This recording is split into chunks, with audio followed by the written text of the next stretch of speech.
Can just stretching and bending and breathing lead to spiritual growth?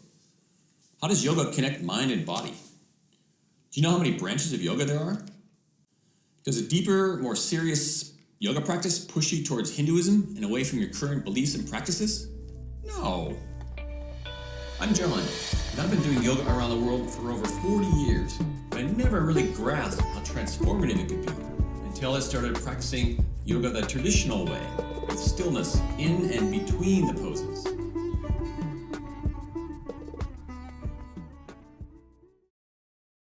Everyone knows there are so many physical benefits to doing yoga regularly, and no one can ignore the explosive growth of yoga.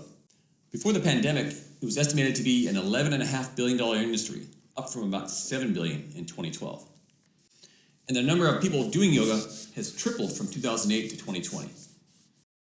So by now you've probably heard of many of the physical benefits of doing yoga.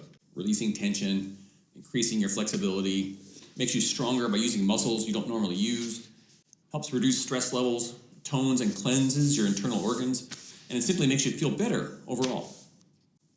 So while these benefits are all wonderful, they only scratch the surface of what yoga was meant to offer when it first appeared in written form about 5,000 years ago.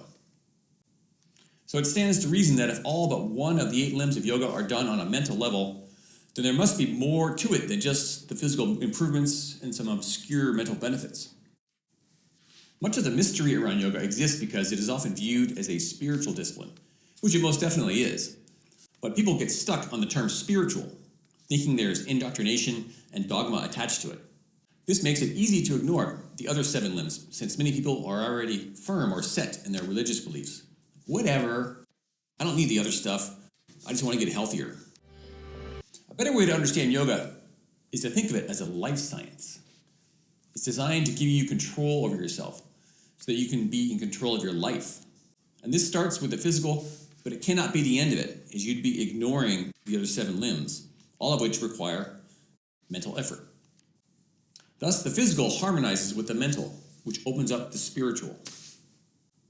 Or another way of viewing this is to say that the harmonization of the physical and the mental removes them as a barrier to opening up the spiritual. Thus, the spiritual is activated by increasing the vital energy in us that mostly remains inert or dormant. To tap into this, all it takes is stillness in and between the poses. That's all you have to grasp, as you can see in my videos. We all have a spirit or a soul that exists in the ethereal. Those of us who follow a religion do so mainly so our souls can end up in a better place. Traditional yoga does not tell you what to do with your spiritual self. It merely opens you up so you can go in the direction that is best for you. In the process, we start finding and developing our own truths. And as a consequence, life often takes another direction from that point. A direction that we intuitively feel is more fit than the one we were on before. This is called your dharma.